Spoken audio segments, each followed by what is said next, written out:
crowds and people, the brushing of the waves against the sea coast at the foot of Mount Etna, and the grandeur conveyed by the architecture of the Baroque period, they all form the most visible part of a stratified city, priding itself on its extraordinary background of bygone days and hiding out under the surface of the soil.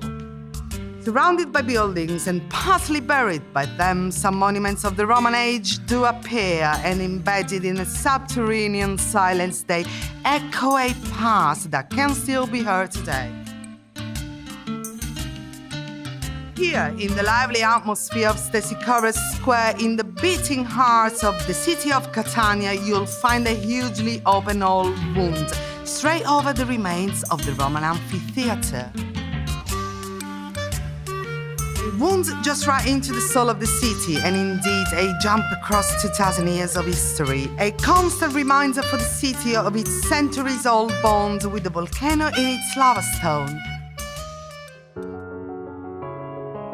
Though the monument's thought to be one of the most complex of the Sicilian amphitheatres, only a tenth of its original structure is available today. Prince Biscari said that it may be regarded as perhaps the greatest evidence of Catania's past grandeur. The monument extends almost entirely right below the Baroque buildings surrounding the main square and the neighbouring streets. Drawings and engravings left by ancient travelers inform us that the amphitheatre was still visible before the 1669 eruption of Mount Etna. La scoperta dell'anfiteatro è abbastanza recente. Già dal Settecento i viaggiatori stranieri avevano identificato la presenza di queste strutture sotterranee e in certi casi ci hanno restituito dei disegni, delle vedute che straordinariamente corrispondono a quello che anche oggi si può vedere percorrendo gli ambulacri sotterranei del monumento.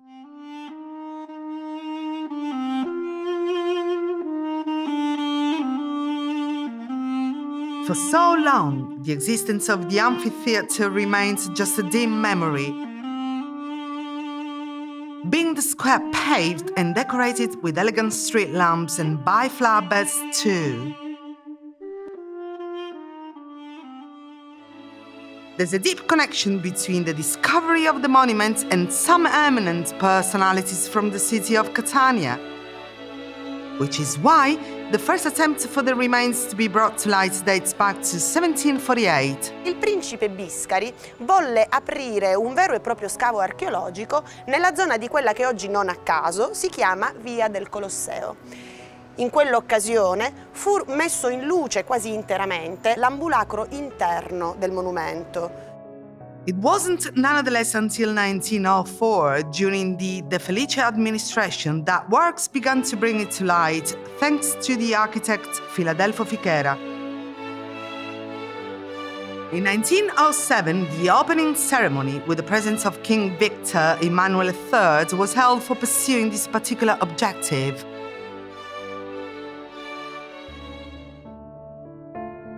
But as early as the post-war period, the amphitheatre was left to decay.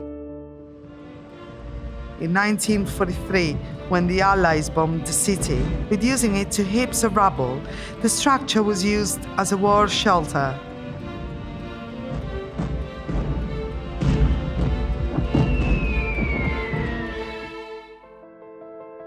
Leaning against the northern slope of Monte Vergine Hill, the monument was built between the 1st and the 2nd century AD. Fu costruito nei primi secoli dell'impero, subito dopo che la città ebbe la riduzione della colonia augustea, quindi intorno al I secolo d.C. Fu ampliato nell'età degli Antonini. Allora si potrebbe pensare, dico è un'ipotesi, che la città abbia avuto un momento di grande attenzione per la venuta dell'imperatore e che quindi si sia proprio colta l'occasione, come si fa per i giubilei, no? Per gli anni molto importanti, per abbellirla, per sistemarla, forse anche per ingrandire questi edifici.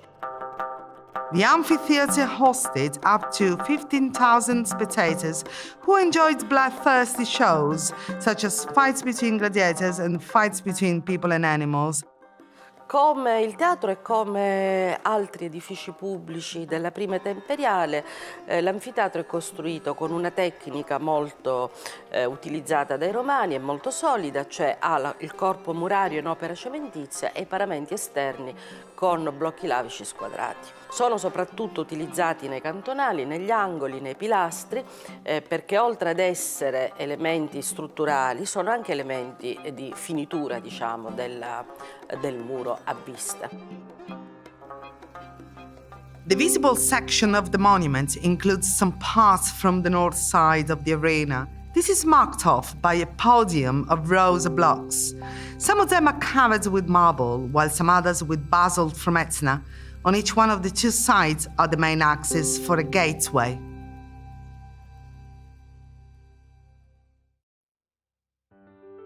L'arena dell'anfiteatro è quella grande area aperta di forma ellittica all'interno della quale si svolgevano i giochi, i ludi gladiatores e tutti gli spettacoli che erano propri di questo monumento.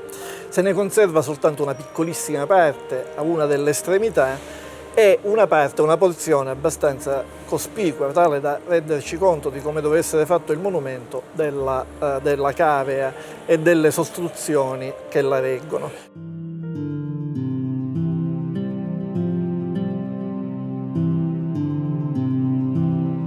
It's likely that the amphitheatre was actually embellished with some decorative elements.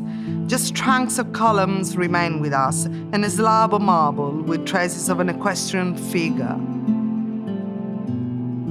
At the same height as the arena, right behind the podium, you'll find a corridor enclosed by a barrel vault on all sides of the wall. A passageway leads directly to the first rows of the inside sitting area.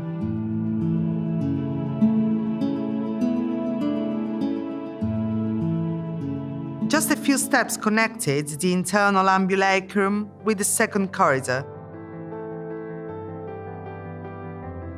The amphitheatre was provided with a double ambulacrum, still visible up until today, on the same level with the vault. An impressive covering leaning on a series of arches was supported by long pillars, higher than 3.50 meters.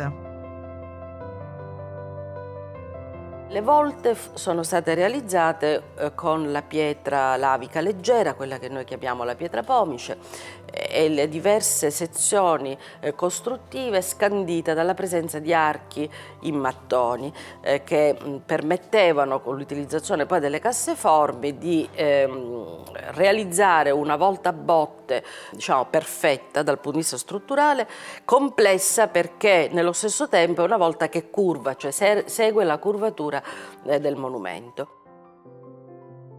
At some point along the line of the ambulacrum, buried by the modern urban layout and not always open to the public, it's possible to get as far as the old facade, once upon a time bending around Monte Vergine hill. Here a series of flying buttresses separate the amphitheatre from the hill and perhaps partially support it so as to reduce any possible damages.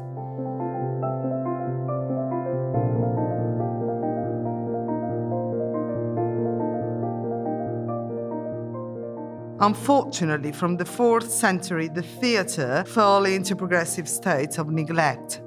Da una epistola di Cassiodoro sappiamo che tra il V e il VI secolo d.C. il Senato di Catania chiese il permesso al re dei Goti, Teodorico, che allora aveva il possesso della Sicilia, di prelevare alcuni dei blocchi dall'anfiteatro per rifare le mura di cinta. Il permesso fu accordato, a patto che venissero prelevati soltanto quei blocchi già caduti, quei blocchi longa vetustate collapsa.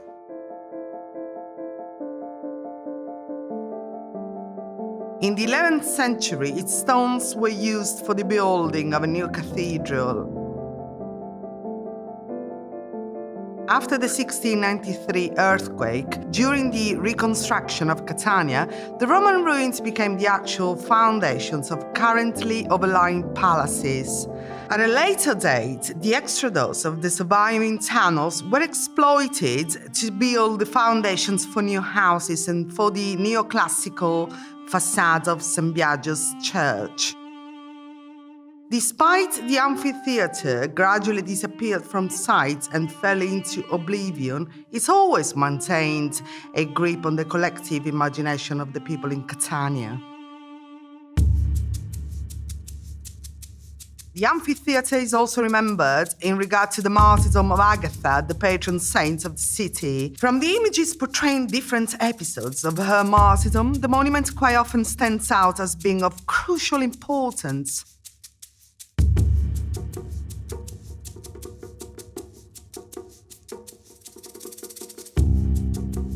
Although the amphitheatre gradually faded away from the memory of the people, it's always maintained a grip on the collective imagination of the city. And to cap it all, that huge deep wound right in the heart of the city centre, in the crowded area of Stesichorus Square, is in a sense immersed in a lonely pain, being lost and gone forever, the assaults of its gladiators, and the laughing and the screaming of the audience. Like any other Sicilian amphitheatre, the charm of its ancient building remains with us nearly unchanged. Glimpses of a long-lost world are still capable of casting a magic spell on us, for it's here that our memory lies.